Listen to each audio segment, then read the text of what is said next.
India news पर आपका स्वागत है। आपके साथ मैं हूं राकेश पांडे। शाम के 7 बजने वाले हैं। वक्त हो गया है देश के सवाल का। सीएए और एनआरसी पर छिड़ी जंग खत्म होने का नाम नहीं ले रही। इस बीच संघ प्रमुख मोहन भागवत ने हिंदू और हिंदुत्व को लेकर जो बयान दिया, विपक्ष के नेता उसे लेकर हमलावर हो चुके हैं। भागवत ने कहा कि संघ 130 करोड़ नागरिकों को हिंदू मानता है क्योंकि हिंदू धर्म नहीं, संस्कृति है, जीवन शैली है। मगर उनके इसी बयान पर हमला बोलते हुए ओवैसी ने कह दिया कि असल में संघ देश में एक धर्म की स्थापना करना चाहता है, हिंदू राष्ट्र की स्थापना करना चाहता है। वहीं संघ के बहाने राहुल गांधी ने पीएम मोदी पर हमला बोला और उन्हें आरएसएस का प्रधानमंत्री बता दिया, जिस पर बीजेपी राहुल को झूठों का सरदार बता रही है और बयान के लिए माफी की मांग भी कर रही है। धर्म और सियासत की इस धमाचौकड़ी से कई सवाल खड़े हो रहे हैं। सवाल यह कि क्या देश के 130 करोड़ नागरिक हिंदू हैं? आखिर मोहन भागवत ने देश के हर नागरिक को हिंदू क्यों कहा? विपक्ष को संघ बीजेपी की हर बात में धर्म क्यों दिखता है? राहुल ने नरेंद्र मोदी को आरएसएस का प्रधानमंत्री क्यों कहा? क्या राहुल गांधी के लिए वो उनके प्रधानमंत्री नहीं? पीएम पर राहुल का बयान क्या देश का अपमान है? आज इन्हीं सवालों पर होगी बहस, लेकिन उससे पहले आपको एक रिपोर्ट दिखाते हैं। हमारा 130 करोड़ लोगों का पूरा समाज अपना सेंटिमेंट ही नहीं जताया, बल्कि जजमेंट भी दिया है। देश के 130 करोड़ नागरिक हिंदू कैसे? हमारा 130 करोड़ लोगों का पूरा समाज संघ के लिए हिंदू समाज है। राहुल के लिए मोदी सिर्फ आरएसएस के पीएम कैसे?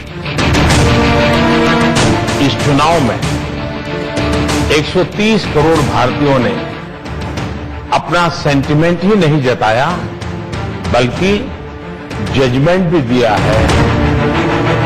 संस्कृति और संविधान पर सियासत की दुहाई। हम आपकी परिभाषा को नहीं, हम हिंदुस्तान के संविधान की परिभाषा पर तय करते हैं कि भारतवासी कौन है। नागरिकता की लड़ाई, भारतीय पराई।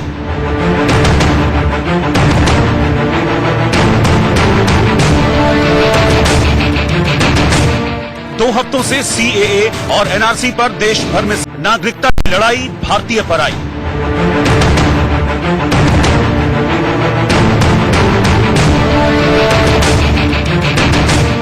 दो हफ्तों से सीएए और एनआरसी पर देश भर में संग्राम छिड़ा है। अफवाहों और आशंकाओं के शोर में मुसलमान मुल्क में अपने वजूद को लेकर डरा हुआ है।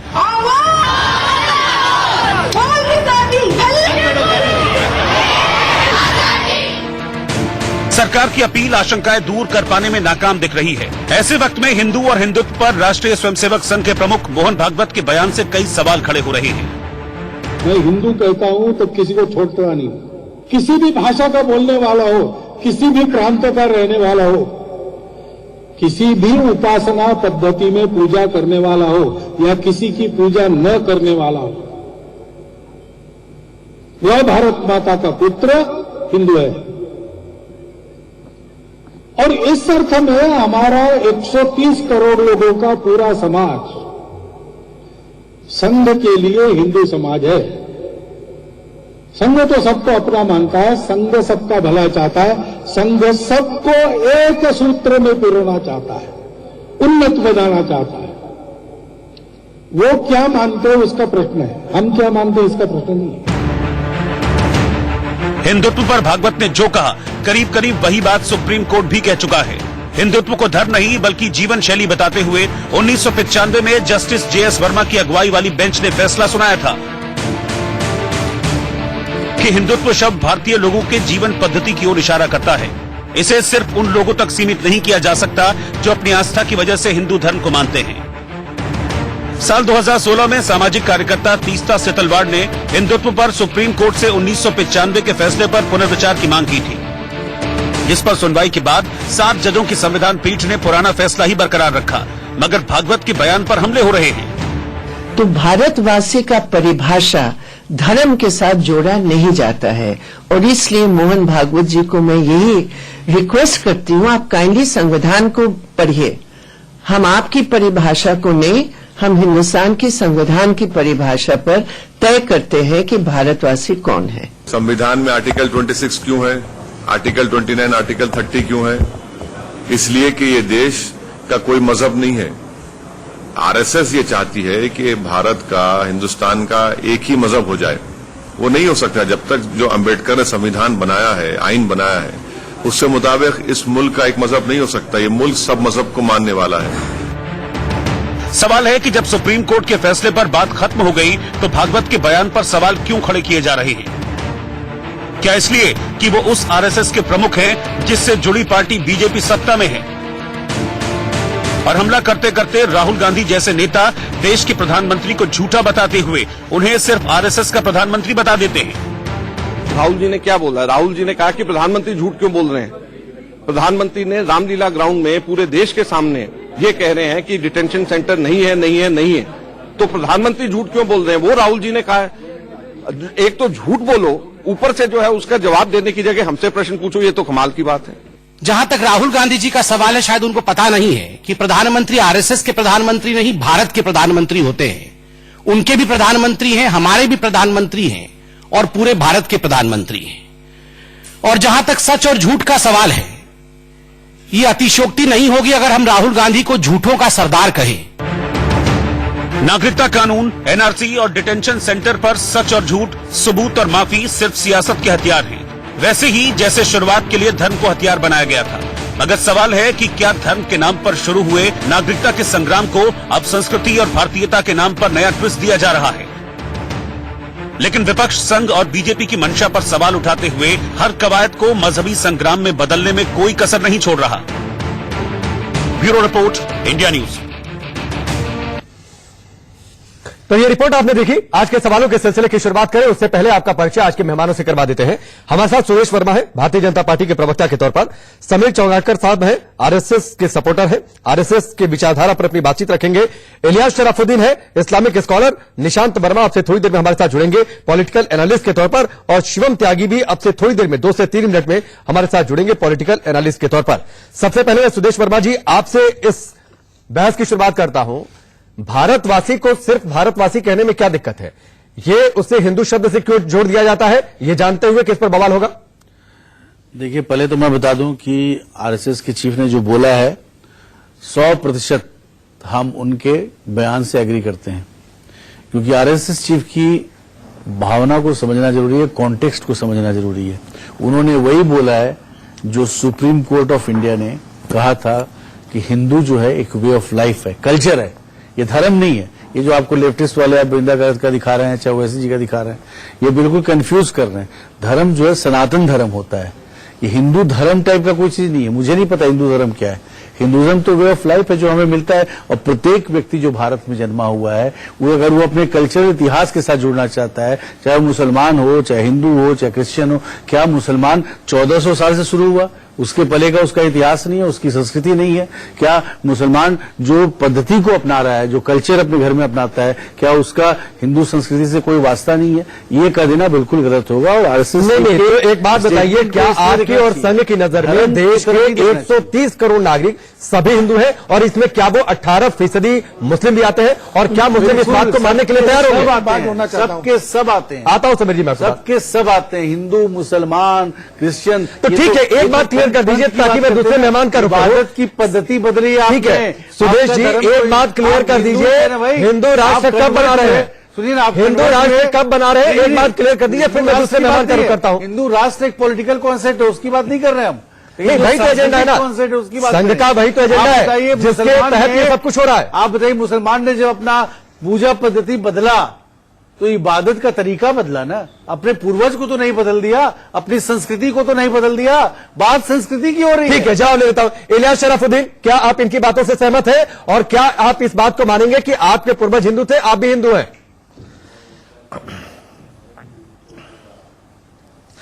एक बात तो साफ तौर पर मैं बता दूं कि इस्लामी एतबार से मजहब, दीन, वे ऑफ लिविंग, रिलीजन और कल्चर 3 अलग अलग चीजें हैं। रिलीजियस एतबार से, दीन के एतबार से हमारा यह मानना है, जमीन पर जो पहला आदमी था आदम अलैहिस्सलाम, वो मुसलमान थे, और उन्हीं से पूरे बच्चे पैदा होकर अलग अलग धर्म में क्वेश्चन मार्क आएगा तो मैं कहूंगा मैं एक 100 साल पुराना इतिहास है आपका, तो मैं कहूंगा मैं एक और अल्लाह की पूजा करने वाला और मोहम्मद सल्लल्लाहु अलैहि वसल्लम के रास्ते पर चलने वाला हूं। कितना 100 साल पुराना इतिहास है आपका? कल्चर के एतबार से अगर आप इतिहास बोलेंगे तो हिंदुस्तान के इतिहास में पूरी चीजें मिलेगी आपको। अशोका का दौर भी मिलेगा, बुद्धिस्टों का भी दौर मिलेगा, मुसलमानों का भी दौर मिलेगा। ठीक है, इलियास शराफुद्दीन, मैं आता हूं, कुछ आपकी आवाज जो ऑन एयर जा रही है, कुछ टेक्निकल दिक्कत है, हम उसे ठीक कराकर एक बार फिर आपके पास में आता हूं। लेकिन समीर साहब एक बात बताइए, गोलवलकर साहब की किताब बंच ऑफ थॉट्स में जिसका जिक्र है कि हिंदू राष्ट्र की परिकल्पना में मुसलमान दोयम दर्जे के नागरिक होंगे, तो फिर आखिरकार बार बार ये बातचीत क्यों, बार बार हिंदू राष्ट्र की बातचीत क्यों? देखिए, गोलवलकर जी की जो बंच ऑफ थॉट है उसमें उन्होंने कहीं भी इस बात का जिक्र नहीं किया है कि हिंदुस्तान का जो मुसलमान होगा वो द्वितीय दर्जे का नागरिक होगा। उनका कहने का जो तात्पर्य था उसको बहुत तोड़ मरोड़ कर उसमें सालों साल इसके ऊपर बहस की जाती है और संघ के ऊपर आरोप लगाया जाता है। गुरु गोलवलकर जी की किताब में बहुत स्पष्ट रूप से कहा गया है कि इस देश में रहने वाले मुसलमानों को इस देश से प्यार करना पड़ेगा, राष्ट्रवादी बनना पड़ेगा, इस देश की जल, जमीन, जानवर और भूमि से प्यार करना पड़ेगा। क्या कि वो इस मुल्क से प्यार नहीं करते? तो जो प्यार करते हैं वो हिंदू है ना, हम भी तो वही कह रहे हैं। वो किसी भी उपासना पद्धति माने, ये आपकी परिभाषा जो राष्ट्रवादी है, क्या 18% इस बात को मानने के लिए तैयार है कि वो हिंदू है? बिल्कुल, आप समझिए इस बात को कि वो किसी भी उपासना पद्धति का हो, वह मंदिर की मूर्ति की पूजा करता हो या ना करता हो, वह अगर राष्ट्र विचारधारा का है तो वह हिंदू है। यह हमारी मान्यता है, इसमें गलत क्या है? जो देश से प्यार करता है वो हिंदू है, बहुत सीधी सी बात है। शिवम, इसमें किसी भी मुसलमान को आपत्ति नहीं होना चाहिए। क्या इस देश की 18% जनता जो मुस्लिम है वो इस बात को स्वीकार करेगी जो परिभाषा समीर साहब दे रहे हैं और जो परिभाषा सुदेश जी दे रहे हैं? देखिए, स्वीकार करें या ना करें वो तो उनकी अपनी एक बात है और वो उनकी अपनी एक लोकतांत्रिक व्यवस्था में राय है कि वो इस बात को स्वीकार करते हैं या नहीं। लेकिन वो इस बात को जरूर स्वीकार करते हैं और कहते भी हैं कि मर्यादा पुरुषोत्तम भगवान श्री राम को इमाम हिंद वो ही कहते हैं। उनको अगर इमाम हिंद का नाम दिया तो उन मुसलमानों ने ही दिया, और अगर उन्होंने दिया तो कहीं ना कहीं वो इस बात को मानते हैं। और दूसरी चीज, हिंदू एक धर्म होने के साथ साथ हिंदू एक जीवन शैली है, मुझे ऐसा लगता है, और कहीं ना कहीं हम सब इसके हिस्से हैं। और जहां तक बात है, हाँ बिल्कुल सही बात है कि आपकी पूजा पद्धति जरूर बदल गई, लेकिन अगर मैं 6 जनरेशन 7 जनरेशन या 5 जनरेशन पीछे जाऊंगा तो कहीं ना कहीं हमारी एंसेस्ट्री जो है वो हिंदुत्व से ही निकली होगी। मैं अपनी 7 जनरेशन के नाम अगर यहीं पर अभी बता दूं, और मेरे दूसरे काउंटर पार्ट जो मेरे मुस्लिम भाई हैं वो 7वीं जनरेशन तक पहुंचते पहुंचते वो भी कहीं राम शाम पर ही पहुंच जाएंगे। मुझे लगता है इसमें कोई बहुत ज्यादा लड़ाई वाली ऐसी बात नहीं है। जहां तक बात एक्सेप्टेंस की है, कोई उनको ये नहीं कह रहा है कि आप अपना धर्म बदलिए या आप रिवर्ट होइए या कुछ भी, लेकिन सिर्फ ये बताने की कोशिश की जा रही है। मैं तो कहता हूं इस देश में ये एकता का एक संदेश है कि हम जन से, और हम कहीं ना कहीं इस देश में जितने भी 130 करोड़ लोग हैं ये हिंदू ही हैं, तो इसमें बुराई क्या है? मुझे नहीं, क्या पहले सुरेश जी, क्या पहले नागरिकता, फिर एनआरसी और अब एनपीआर? नहीं, क्या इसके जरिए जो संघ का हिडन एजेंडा हिंदू राष्ट्र का, क्या वही सब कुछ नहीं है और अब इसीलिए हिंदुत्व की बातचीत आगे कर दी गई? देखिए, संघ का हिडन एजेंडा क्या होगा? संघ तो सांस्कृतिक राष्ट्रवाद की बात करता है, इससे किसी को डिफरेंस नहीं हो सकता, जितना मैं समझता हूं। मेरी समझ गलत हो सकती है। देखिए, आज मुद्दा क्या है, आप चले जाइए, इंडोनेशिया मुस्लिम कंट्री है, लार्जेस्ट मुस्लिम कंट्री इंडोनेशिया है। वहां बाली में कोई भी शादी ऐसा नहीं जो रामायण से बैले के बिना होता हो। ये क्या है? उनको क्या कंपल्सन है? वो तो पूरे इस्लामिक कंट्री है, कोई कंपल्सन नहीं है। लेकिन उन्होंने अपने पूर्वज को नहीं छोड़ा है, अपने इबादत के तरीके को छोड़ा है। आप उसको धर्म बोलिए, हम धर्म कॉन्स्टेंट होता है, धर्म मतलब राइटियस नहीं, सुदेश जी एक बात समझिए, इतना गोल गोल घुमाया जा रहा है ना, इतना गोल गोल नहीं घुमाया है, इसको गोल गोल घुमाया जा रहा है। सुप्रीम कोर्ट ने बात को लेकर कंफ्यूजन इतना देश में फैलाया जा रहा है। डिटेंशन सेंटर को लेकर प्रधानमंत्री कुछ बोल रहे हैं, देश के गृह मंत्री कुछ बोलते हैं। आज संबित पात्रा ने प्रेस कॉन्फ्रेंस कर दी, और इस प्रेस कॉन्फ्रेंस में सुन लीजिए, इस प्रेस कॉन्फ्रेंस में उन्होंने बता दिया कि दरअसल इस देश में डिटेंशन सेंटर कांग्रेस सरकार ने बनवाए, लेकिन ये नहीं बताया कि पीएम ने क्यों कहा कि देश में अभी डिटेंशन सेंटर नहीं है। तो अगर थोड़ा बहुत रहा हो तो मैं भी क्लैरिफाई कर देता हूं। हालांकि संबित जी ने बहुत अच्छा क्लैरिफिकेशन दिया था। देखिए, अगर राहुल गांधी जी या कांग्रेस की तरफ से बोला गया कि डिटेंशन सेंटर है, ये तो उनको ये भी बोलना चाहिए था, हम ही ने तो बनवाया था मोदी जी, आपको नहीं पता है ये हमने बनवाया था, ये बोलना चाहिए था। मोदी जी जब बात बोल रहे थे एनआरसी के कॉन्टेक्स्ट में डिटेंशन सेंटर की बात हुई, तब मोदी जी ने बोला कि एक भी डिटेंशन सेंटर नहीं बना है। 2014 में प्रधानमंत्री बनने के बाद यह हकीकत है कि एक भी नहीं, तो जो बात आप कॉन्टेक्स्ट में बोले, क्या जो कांग्रेस को बोलना चाहिए, मोदी जी आप गलत बोल रहे हैं। सुदेश वर्मा, बीजेपी को भी चाहिए था और संबित पात्रा को भी चाहिए था और आपको भी चाहिए था कि जो बात का आप जिक्र कर रहे हैं, जो पेपर वो दिखा रहे थे, वो बात पीएम को दिखा देते और पीएम ये कहते कि देखिए भाई जो डिटेंशन सेंटर है वो कांग्रेस की सरकार ने बनवाए, हमने नहीं बनवाए। जिस कॉन्टेक्स्ट में मुद्दा उठा उस कॉन्टेक्स्ट में पीएम ने जवाब दिया और उसको लोगों ने अपने तरीके से इंटरप्रेट किया। कांग्रेस क्यों नहीं बोली कि डिटेंशन सेंटर हमने बनवाया था? तो ये क्लियरेंस होती ना कि ये डिटेंशन सेंटर है, हमने नहीं बनवाया, कांग्रेस की सरकार ने बनवाया। एनआरसी के कॉन्टेक्स्ट में एक भी डिटेंशन सेंटर नहीं बना, एनआरसी कंट्रोवर्सी था। एग्जैक्ट अगर मैं आदरणीय प्रधानमंत्री जी की लाइन कोट करूं तो उन्होंने ये कहा था, इस देश में कांग्रेस और कुछ अर्बन नक्सल्स इस देश के मुसलमानों को ये कह रहे हैं कि आपको जो है डिटेंशन सेंटर्स में डाल दिया जाएगा। मैं कहना चाहता हूं कि ये झूठ है, झूठ है, झूठ है। एग्जैक्ट जो लाइन है वो ये थी। पीएम ने ये भी कहा था कि इस देश में एक भी डिटेंशन उन्होंने कहा था कि उन्होंने कहा था कि डिटेंशन सेंटर्स की जो बात हो रही है वो झूठ है, झूठ है, झूठ है। आप बयान दोबारा से चला लीजिए, उसमें उन्होंने ये बिल्कुल नहीं कहा कि इस देश में एक भी डिटेंशन सेंटर नहीं है। अभी सुदेश जी ने क्या कहा? आप लोग कॉन्ट्रडिक्ट कर गए। नहीं, अभी सुदेश जी ने वही कहा। सुदेश जी ने क्या मुसलमानों के कॉन्टेक्स्ट में जो बात नहीं, सुन लीजिए। अभी सुदेश जी ने क्या कहा कि राहुल गांधी ने जिस बात का जिक्र किया है ट्विटर पर, तो क्यों नहीं इसके साथ ही उन्होंने जिक्र किया कि कांग्रेस की सरकार ने बनवाया है। नहीं, आप तो ये बोले कि कांग्रेस को सच बोलना चाहिए था, कभी कहा ही नहीं हमने बनाया डिटेंशन सेंटर है ना। कांग्रेस क्यों नहीं बोली ये बात? सेंटर है ना, क्योंकि वो एनआरसी की बात कर रहे थे। डिटेंशन सेंटर है ना इस देश में, कि हमने एनआरसी का डिटेंशन सेंटर बना दिया। डिटेंशन सेंटर है ना इस देश में, है नहीं। डिटेंशन सेंटर है ना इस देश में। डिटेंशन सेंटर किस लिए? एनआरसी के लिए नहीं है। वो घोषित सेंटर फॉरेनर्स एक्ट में जो लोग पाए जाते हैं गलत तरीके से आए हुए, उनको रखा जाता है कि भाग नहीं जाए। और ये कांग्रेस ने 3 बनवाए थे असम में, जहां से उन्होंने बहुत लोगों को डिपोर्ट भी किया था, कुछ लोगों को। अब समझिए बड़ी अजब सी स्थिति है। बताइए सच कौन बोल रहा है? सच हम बोल रहे हैं, हमें झूठ बोलने का कोई कारण नहीं है। साफ साफ बोलते हैं, जो भी करना है साफ करते हैं। समीर जी जी सच कौन बोल रहा है, राहुल गांधी या प्रधानमंत्री मोदी? देखिए, राहुल गांधी से कभी आप सच की उम्मीद नहीं कर सकते। वो हमेशा हर बात में झूठ बोलने के आदी है। राफेल पे उन्होंने सुप्रीम कोर्ट के वक्तव्य को गलत कोट करके झूठ बोला, फिर बाद में सुप्रीम कोर्ट में माफी मांग ली। भिवंडी कोर्ट के चक्कर काट रहे हैं संघ पे झूठ बोल के, आरोप लगा के। तो राहुल गांधी तो आदतन झूठ बोलने की आदी थी, इसलिए राहुल गांधी की बात को किसी ने भी गंभीरता से नहीं लेना चाहिए। रही बात डिटेंशन सेंटर की, तो मैं आपको बहुत क्लियर कर दूं कि अगर ये देश के अंदर बना है तो यह बहुत जरूरी है। ये उन लोगों के लिए बहुत जरूरी है जो देश को तोड़ने वाली ताकतें हैं, देश में अवैध रूप से घुसते हैं, देश में आतंकवाद फैलाने का काम करते हैं, देश में 2 समुदाय को लड़ने का काम करते हैं, देश में उपद्रव फैलाने का काम करते हैं। उन लोगों के लिए देश में डिटेंशन सेंटर होना बहुत जरूरी है। और मुझे लग रहा है अगर नहीं है तो ये बनना चाहिए। इसे किसी भी राष्ट्रवादी, देखिए बड़ी अजीब सी स्थिति है समीर साहब। आप कह रहे हैं कि अगर नहीं है तो बनना चाहिए। अभी सुदेश जी ने कह दिया कि 3 है, वो 3 बनवाई कांग्रेस की सरकार ने। राहुल गांधी भी इसका जिक्र कर रहे हैं। ये बड़ी अजब सी स्थिति है ना। बिल्कुल, मैं कह रहा हूं बनना चाहिए और किस लिए बनना चाहिए भाई? जो विदेशी देश के अंदर आकर देश को तोड़ने का काम करे, जो देश को गलत काम करने की कोशिश करे, जो अवैध घुसपैठी अगर आएंगे, की सरकार ने, राहुल गांधी भी इसका जिक्र कर रहे हैं। ये बड़ी अजब सी स्थिति है ना। बिल्कुल, मैं कह रहा हूं बनना चाहिए और किस लिए बनना चाहिए भाई? जो विदेशी देश के अंदर आकर देश को तोड़ने का काम करे, जो देश को गलत काम करने की कोशिश करे, जो अवैध घुसपैठी अगर आएंगे तो उनके डिटेंशन सेंटर बनना चाहिए।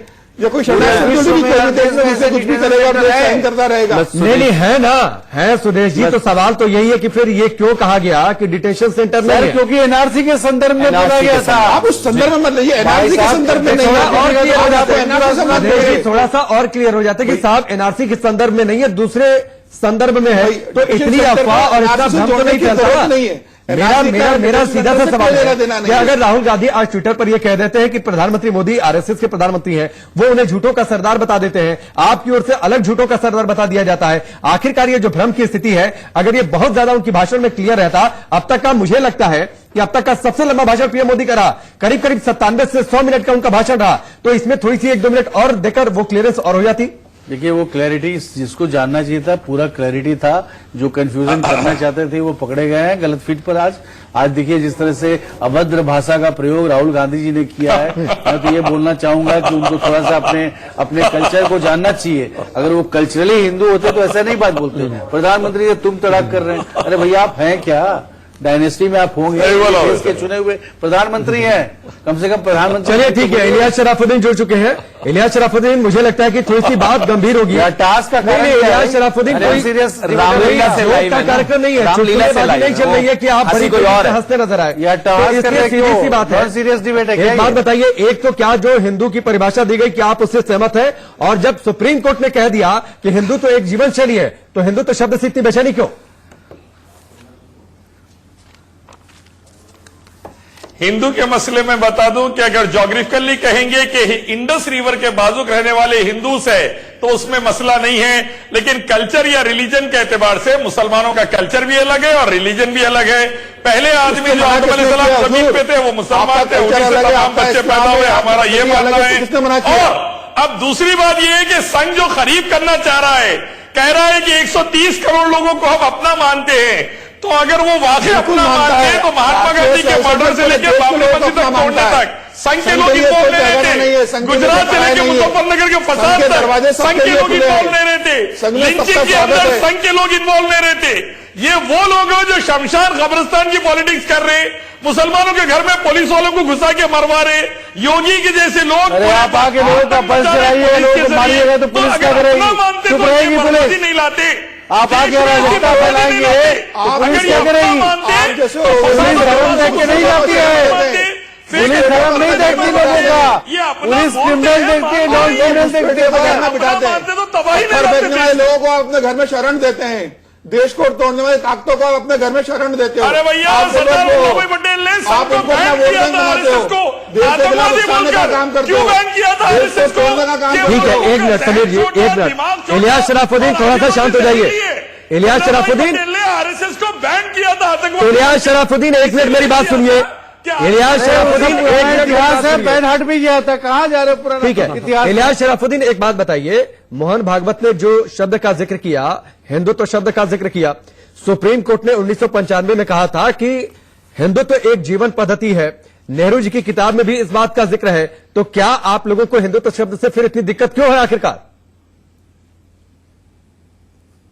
इन्हें हिंदुत्व से नहीं, हिंदुस्तान नेहरू जी ने डिस्कवरी ऑफ इंडिया नंबर 74 में लिखा है कि पहली बार हिंदूस का लफ्ज अरब लोगों ने दिया था, जो बाद में हिंदू बना, तो हम लोगों का दिया हुआ लफ्ज है हिंदू, संघ उसको इस्तेमाल करके जहर फैलाना चाहता है ना? वो संघ के जहरीले लफ्ज को इस्तेमाल हो रहा है, खुश होइए, जगह सही होगी, लेकिन संघ की आइडियोलॉजी और एटीट्यूड जहरीला है।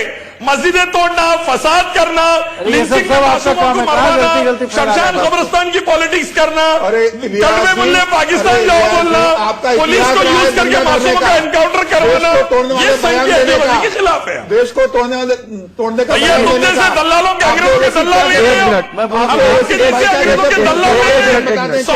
सॉरी लेटर नहीं लिखे, पसीना बहा दिए, अंग्रेजों से भिड़ के देश को आजाद कराए, हम अंग्रेजों के पैरों पे जाके न बैठे संघियों की तरह। एक मिनट इलियास शराफुद्दीन, एक मिनट सुनिए मेरी बात प्लीज। मूवमेंट के खिलाफ इलियास शराफुद्दीन एक मिनट मेरी बात सुनिए। अरे प्रेसिडेंट हो गए, देश को तोड़ा है, क्यों प्रेसिडेंट हो गए? तो नहीं अनुयायी हो। एक मिनट, मैं एक अपील कर दूं, आगे बढ़ूं।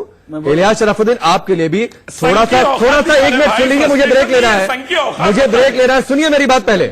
इलियास शराफुद्दीन, पहले भी चेतावनी मैं आपको दे चुका हूं, इससे पहले कई सारे डिबेट शोज में, थोड़ा सा शब्दों की भाषा और मर्यादा बनाकर रखिए। आपका विरोध है वो सरमाथे पर, आप अपना विरोध जाहिर करिए, अपना जवाब दीजिए, लेकिन थोड़ा सा मुझे लगता है कि शब्दों की मर्यादा सबको बनाकर रखनी चाहिए। यहां पर एक ब्रेक ले लेते हैं, जल्द वापस लौटते हैं। इस समय निशांत वर्मा भी हमारे साथ जुड़ चुके हैं पॉलिटिकल एनालिस्ट के तौर पर, लेकिन इनका रुझान कांग्रेस पार्टी की ओर रहता है, लिहाजा इनसे सवाल उसी तरीके से होंगे। चूंकि आप देर से जुड़े निशांत जी, ट्रैफिक में आप फंस गए थे, लेकिन राहुल गांधी कहां फंस गए? क्या उनके लिए मोदी उनके प्रधानमंत्री नहीं है? देखिए, अब प्रधानमंत्री जी जब बात ऐसी करते हैं तो फिर ये डिवाइड करके देखना पड़ता है कि प्रधानमंत्री बोल रहे हैं या नरेंद्र मोदी बोल रहे हैं। जैसे चुनावी रैलियों में जाते हैं तो लोग कहते हैं प्रधानमंत्री ने रैली करी, हम तो कहते ही हैं कि भाई वो तो नरेंद्र मोदी स्टार प्रचारक रैली कर रहे हैं। तो कुछ बातें ऐसी हैं जहां पे उनकी बातों को सिर्फ इसलिए कि वो प्रधानमंत्री हैं देश के, इसलिए मान लेना कि बस वो सच ही बोल रहे हैं, ये नहीं होता।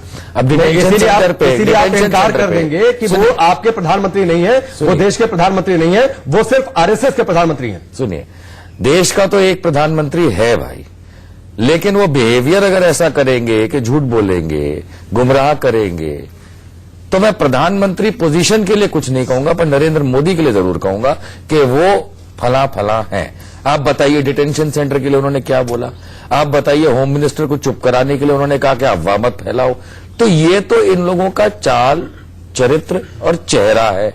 अब इसमें प्रधानमंत्री नाम के पेड़ यानी कि तो उसमें संवैधानिक पोजीशन जो प्रधानमंत्री की है, उस पेड़ के पीछे छुप करके यदि ये बात की जाए कि नरेंद्र मोदी कुछ भी बोल सकते हैं, तो भाई साहब उस पे तो 10 बार 20 बार कमेंट्री भी होगी, सवाल भी होगा। तो आप और जरूरत पड़ी निशांत जी कि आपके लिए भी नरेंद्र मोदी आरएसएस के प्रधानमंत्री, आपके प्रधानमंत्री नहीं है।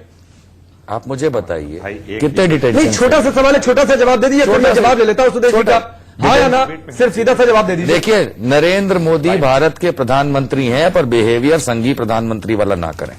नहीं, ये बीच का रास्ता सुदेश जी जवाब दीजिए। सीधा बोलूंगा ना, अब ये तो कोई कहेगा नहीं कि देश के प्रधानमंत्री नहीं है, ये तो कहेगा नहीं। राहुल गांधी बोल रहे हैं ना, बिहेवियर राहुल गांधी बोल रहे हैं कि आरएसएस के प्रधानमंत्री हैं। हाँ तो है ना, आरएसएस से ही तो आए हैं। कहां से आए? कहां से आए? आरएसएस से ही तो है। जमीयत उलेमा हिंद से तो आए नहीं भैया, जमीयत उलेमा हिंद से तो आए नहीं, क्रिश्चियन मिशनरी ये कह देना कि वो संघ आरएसएस से। ठीक है, मैं जवाब ले लेता हूँ। प्रधानमंत्री बनता है, ठीक है, समिति वो संघ का प्रधानमंत्री नहीं है। नहीं, और दूसरी बात, प्रधानमंत्री मोदी नहीं, दूसरी बात, ये गलत परिभाषा है निशांत जी, ये गलत परिभाषा है। सुदेश जी जवाब दीजिए। बिहेवियर था बीजेपी के प्रधानमंत्री है। ये तो लेट से आए, इसका मैं जवाब दे भी चुका हूं। हम लेट से आए हैं, पर 2014 में नहीं पैदा हुए। अरे सर सुनिए ना, आप कब पैदा हुए ये इशू नहीं है। इशू है, आजकल तो पैदा होने बड़ा इशू है। भारतीय जनता पार्टी से पहले हुए, 71 से पहले हुए। ये जैसे आपने कहा देश 2008 से आए हैं, 2014 में नहीं पैदा हुए। अरे सर सुनिए ना, आप कब पैदा हुए ये इशू नहीं है। इशू है, आजकल तो पैदा होने बड़ा इशू है। भारतीय जनता पार्टी से पहले हुए, 71 से पहले हुए। ये जैसे आपने कहा देश 2014 में पैदा हुआ। यही दिक्कत है इनका, सुनेंगे ना सुनने देंगे। सुन लीजिए ना, आपने एक संजीदगी से प्रश्न पूछा, उसका जवाब सुन लीजिए। देश के जनता ने उन्हें इलेक्ट किया है, वो प्रधानमंत्री बने। ये मैंडेट भी उनके पर्सनल मैंडेट को भी बोला जा सकता है। और ऐसे व्यक्ति पर अरे सुन तो लीजिए, मोदी जी का चेहरा नहीं लगा, बटन दबाओ और इन्हें जिताओ। आप तो ये आ गया संघी पर। देखो ये संघी बातें मत करिए। देश प्रधानमंत्री नहीं चुनता है, देश सरकार चुनता है, देश एमएलए चुनता है, एमपी क्या हो गया है। सुन तो लीजिए, प्रधानमंत्री पूरे देश के हैं। देश के लोगों को बहुत इंसल्टिंग लगेगा, क्योंकि राहुल जी इतने गुस्से में बोल रहे हैं। एक बार मुझे याद है कि राहुल जी गए थे, उनको हग करने गए थे प्रधानमंत्री जी को, पार्लियामेंट में गले लगे थे, झप्पी दिए थे और बोले थे आप इतने गुस्से में क्यों हैं। वो इसलिए देखता हूँ राहुल गांधी का बताने के लिए राहुल गांधी क्या हो गया है, क्या ये बताने के लिए गए थे कि तक्षशिला बिहार से ये बताने गए थे। शब्दों पर प्रधानमंत्री के लिए देश बर्दाश्त नहीं करेगा। आज जिस बात वाली बात नहीं है शिवम, एक मैं आ रहा हूँ, आप ही के पास आ रहा हूँ। आप लोग बोलने पर शांत नहीं होते हैं। एक मिनट निशांत वर्मा, एक मिनट आप दोनों रखिए ना। ठीक है, आप बताइए साहब। ठीक है, एक डिबेट का मतलब ये थोड़ी होता है कि आप टिकट फाड़ दीजिए। ताकत जो है आप ही पाकिस्तान से मिली हुई है। आप ही को तमीज है भैया। नहीं निशांत, कौन सी निशांत तो विपक्ष के नेताओं को भी पाकिस्तान में जाकर नहीं कहना चाहिए कि आप लोग साथ दीजिए सरकार को हटाने के लिए। इस बात को समझना चाहिए आपको, उस समय इस बात को समझना चाहिए आपको, इस बात को समझना चाहिए आपको। ठीक है, एक बात बताइए। ठीक है, एक मिनट निशांत सबको बोला है। मैं जल्दी एक मिनट सुदेश, ऐसा कभी हुआ? नरेंद्र मोदी झूठ बोलेगा तो उसका सवाल क्या बोलेगा? देखिए झूठ बोलेगा तो नरेंद्र मोदी झूठ बोलेगा। आवाज डाउन करिए। प्रधानमंत्री दोनों लोगों के लिए प्रवोक कर रहे हैं। एक मिनट सुदेश जी शांत रहिए, सुदेश जी शांत रहिए। नरेंद्र मोदी झूठ बोलेगा, लेकिन प्रधानमंत्री झूठ बोलेंगे, ये हम मानते हैं। प्रधानमंत्री की इज्जत करो। निशांत वर्मा, अभी आप इस शो की इज्जत कर लीजिए ना। 20 बार सवाल। निशांत वर्मा, एक मिनट सुदेश जी शांत होइए प्लीज। मैं कह रहा हूं आप शांत होइए, एक मिनट शांत होइए। अभी आप लोग इस शो की इज्जत कर लीजिए ना। जब मैं रोक रहा हूं तो शांत हो जाइए, मैं आगे सवाल कर लूं। आप दो लोगों के लिए डिबेट नहीं है, आप दो लोगों के लिए डिबेट नहीं है। शिवम एक काम को पसंद आया, शिवम एक बात सरकार बनी है, प्लीज कहते हैं कि आप दोनों लोग आपस में बातचीत मत करिए। एक मिनट निशांत, आप कैमरे की ओर देखिए। निशांत आप कैमरे की ओर देखिए। शिवम एक बात बताइए, डिटेंशन सेंटर को लेकर ये भ्रम नहीं फैलाया गया रहता तो शायद राहुल गांधी ये बात नहीं कहते और शायद इस पर आज इतना बवाल नहीं होता। किसने फैलाया ना किसने फैलाया? आपका नाम शिवम त्यागी है तो चुप रहिए जरा, एक बार उम्र का तो कम से कम सम्मान करिए। परेशानी इस बात की है कि एक व्यक्ति यानी कि राहुल गांधी, जिनके परदादा प्रधानमंत्री, दादी प्रधानमंत्री, पिताजी प्रधानमंत्री, माताजी सुपर पीएम, खुद भी इंतजार कर रहे थे, क्योंकि वो तो इस देश को ड्राइंग रूम की दीवार समझते हैं ना, कि मैं भी प्रधानमंत्री बनूंगा, बने नहीं। मानसिक स्थिति ऐसी ही उनकी है, ऐसी ही उनसे जुड़े हुए लोगों की है। भाषा आपके सामने है। अब आ जाती है बात डिटेंशन सेंटर्स की। मैं डिटेंशन सेंटर्स की अगर जहां तक बात करें, इस देश में 1946 में फॉर्मल नहीं शिवम एक बात में क्लियर कर दूं, देखिए जाएंगे, ये बात तय हुई थी। शिवम प्रधानमंत्री के ऊपर नहीं बिल्कुल मत भटकाइए। मेरा सीधा सा सवाल ये था कि अगर इतना भ्रम नहीं फैलाया गया होता तो राहुल गांधी इस बात को नहीं कहते, इस बात को लेकर बवाल नहीं होता। क्लियरेंस क्यों नहीं हुई? तीन डिटेंशन सेंटर अगर भ्रम नहीं फैलाया जाएगा तो विपक्ष की रोटियां चलेंगी कहां से? भ्रम फैलाया जा रहा है, उल्टा भ्रम फैलाया जा रहा है। चोर कोतवाल को ढांटे संवैधानिक पोजीशन पे बैठ के झूठ बोलते हो और लोगों को बताते हो कि भ्रम कौन फैला रहे, उल्टा चोर कोतवाल को डांटे। अरे बेटा ऐसे नहीं होता, ये देश ऐसे नहीं चलता। प्रधानमंत्री हो तो जरा प्रधानमंत्री का इज्जत तो रखो। किस बात का झूठ बोलते हो? अरे किस बात का झूठ बोलते हो? On the resources of this country हमने देखा है प्रधानमंत्रियों को कहते हुए कि बड़ा पेड़ गिरता है तो धरती हिलती है। कब कहा था? चाहिए लेक्चर, कब कहा था? आपके नहीं चाहिए लेक्चर, उसकी वजह से हुआ था, उसकी वजह जब कुत्ते कुत्ता गाड़ी के नीचे आता है, किसने कहा था? अरे जब कुत्ता गाड़ी के नीचे आता है, किसने कहा था? 14 पहले आता है, बताइए जरा। एक मिनट सुनिए, लोगों को काट दिया। नहीं आपकी लड़ाई हो गई। एक मिनट आप दोनों लोग शांत रहिए। मैंने 2 मिनट कुछ नहीं बोला ना। एक मिनट शिवम शांत होइए, शिवम शांत होइए, शिवम शांत होइए। 3000 लोगों को ठीक है, वो कहता है कुत्ता गाड़ी के नीचे आता है। एक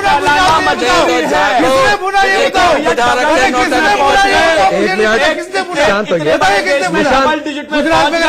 शिवम आप शांत होइए। मैं चला जाऊं या आप लोग आपस में लड़ लीजिए?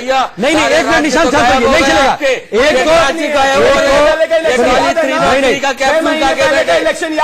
शिवम आप शांत होइए, शांत होइए, वरना मैं सबकी आवाज ध्यान से लूंगा। एक मिनट आप लोग शांत होइए। नहीं एक मिनट सुरेश जी शांत होइए। आप लोग आपस में ही बहस करने लगते हैं, मैं उठ जाता हूं, आप लोग आपस में बहस कर लीजिए, सवाल कर लीजिए, ब्रेक हो जाएगा अपने टाइम से। इलियास शराफुद्दीन आप आइए। क्या राहुल गांधी का ये कहना कि आरएसएस के प्रधानमंत्री मोदी आपको ठीक लगता है? क्या वो आपके लिए प्रधानमंत्री है कि नहीं?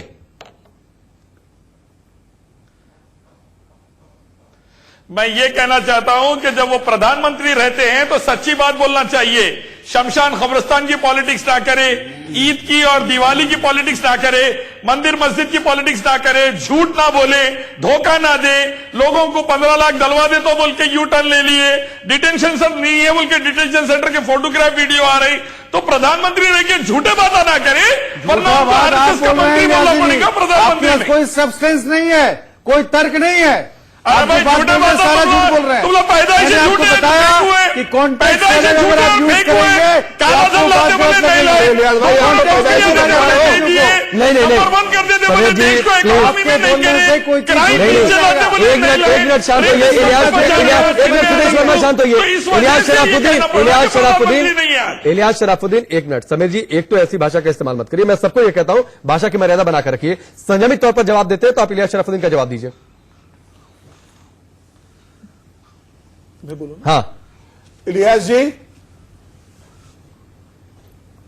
बोलिए ना, किसने बोलिए, आपकी बात सुन ही रहे हो। इलियास जी आप प्रधानमंत्री को झूठा कैसे कह सकते हैं? राहुल गांधी हर बात में झूठ बोलता है। जहां तक संघ की बातें मैं आपको एक बात साफ कर दूं, संघ सबको अपना मानता है। 130 करोड़ देश के रहवासी जो है, देश के नागरिक है, सब संघ के दरवाजे सबके लिए खुले हुए हैं। देश का प्रधानमंत्री खाली संघ का प्रधानमंत्री नहीं है, 130 करोड़ लोगों का प्रधानमंत्री है। 130 करोड़ के लोग प्रधानमंत्री कोई पॉलिटिकल पार्टी है? अरे यार कितने कोई रजिस्टर्ड एनजीओ है? कौन सा? के लिए आपका तो रजिस्टर्ड एनजीओ तक नहीं है, आप पॉलिटिकल पार्टी की बात करते हो। की बातें क्या कर रहे हैं भैया बैठ के? आप बताइए, आप बताइए चैरिटी कमीशन क्या आप चैरिटी कमीशन क्या आप सभी लोग कोशिश करें कि बहस बदल जाए। निशांत वर्मा संघ पर बहस नहीं हो रही है। एक नहीं तो संघ पर बहस नहीं हो रही है। कौन है? बात को समझिए, संघ है कौन? ना तो कोई दरवाजे कहाँ से आ गए? निशांत वर्मा, भाई संघ के दरवाजे कहाँ से आए? निशांत दरवाजे बता एक मिनट सुनिए, निर्माण में जुटा हुआ संगठन है। एक मिनट निशांत, सुदेश जी शांत होइए, सुदेश जी शांत होइए। निशांत वर्मा, हम संघ की परिभाषा तय करने के लिए नहीं बैठे, पहले तो इस बात को क्लियर करिए। आप बार बार भटकाइए नहीं। प्रधानमंत्री एक मिनट सीनियर शराफुद्दीन, आपसे नहीं बात कर रहा हूं मैं, आप तक आया, आपने जवाब दिया, अब मैं निशांत वर्मा के पास जा रहा हूं। निशांत वर्मा जिसका नाम है वही बोलेगा, पहले तो इस बात को आप लोग क्लियर करिए। निशांत वर्मा, एक और बयान, क्योंकि आप थोड़ा सा डिबेट में लेट से शामिल हुए। मोहन भागवत ने हिंदुत्व शब्द का जिक्र किया, परेशानी क्या हो जाती है बार बार? डिस्कवरी ऑफ इंडिया में नेहरू जी ने जिक्र किया था, 1995 में सुप्रीम कोर्ट ने इस फैसले का अपने एक फैसले में जिक्र किया था कि हिंदुत्व एक विचारधारा है, एक जीवन पद्धति है, धर्म से उसको जोड़ा जाना ठीक नहीं है। बार बार इस पर बवाल क्यों किया जाता है? हिंदुत्व का शब्द का इस्तेमाल सुप्रीम कोर्ट ने किया था या हिंदू रिलीजन के बारे में बात की थी? मेरी जहां तक जानकारी है हिंदुत्व शब्द का इस्तेमाल किया। अब मैं आपको मेरी जहां तक जानकारी है हिंदुत्व शब्द का इस्तेमाल किया था। मुझे सुनाई दिया था निशांत वर्मा नाम का व्यक्ति बोलेगा, शायद मैं हूं स्क्रीन पर। सुनाई पड़ेगा निशांत वर्मा को? इतना तो सुनाई दिया था, दूसरे का नहीं सुनाई पड़ता। हाँ, देखिए ऐसा है कि हिंदू रिलीजन नहीं है, वे ऑफ लाइफ है। इस चीज को डिफाइन करते हुए सुप्रीम कोर्ट के जजमेंट है। अगर आप उसको कोट कर रहे हैं तो मोदी जी भी उस बात को मानते हैं, सभी मानते हैं। बात ये फिर हिंदुत्व की नहीं हो रही, फिर यहाँ पे हिंदू रिलीजन की हो रही। हिंदुत्व शब्द जो है वो तो हिंदू महासभा से आया है। हिंदुइज्म या हिंदूवाद जो है, हिंदू प्रथा जो है वो एक अलग चीज है, और हिंदू शब्द इटसेल्फ जो है वो पर्शिया से आया है।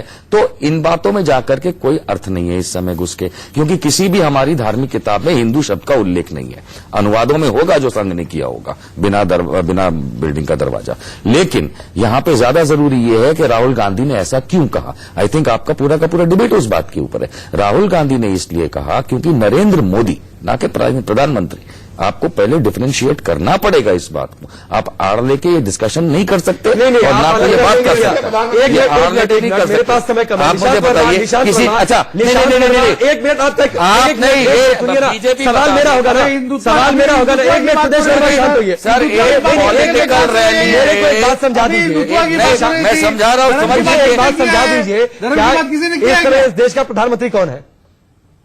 जवाब दीजिए। नरेंद्र मोदी है ना? तो आप कैसे कह देंगे कि वो सिर्फ एक संगठन के प्रधानमंत्री हैं? अब मैं आप अलग अलग परिभाषा कैसे तय करने लगते हैं? ठीक है, मैं इसीलिए आपको कह रहा हूं कि जब उनकी हरकतों की वजह से आप ये फर्क आप जनता से ऊपर हो गए हैं इलियास साहब बैठ के। मुझसे पूछा गया तो मैं जवाब चलिए, बहुत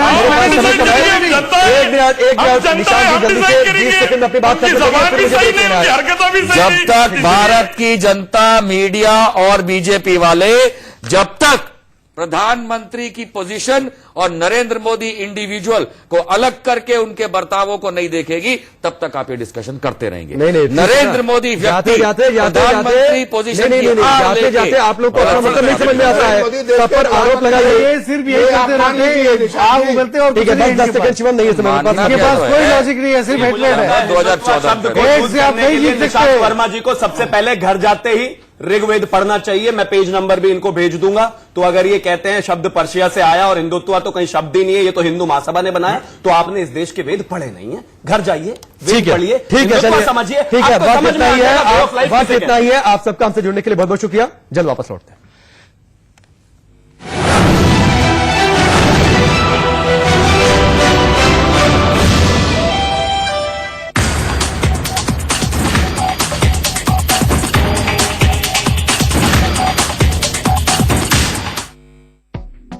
Powered by Godrej Air Pocket Happy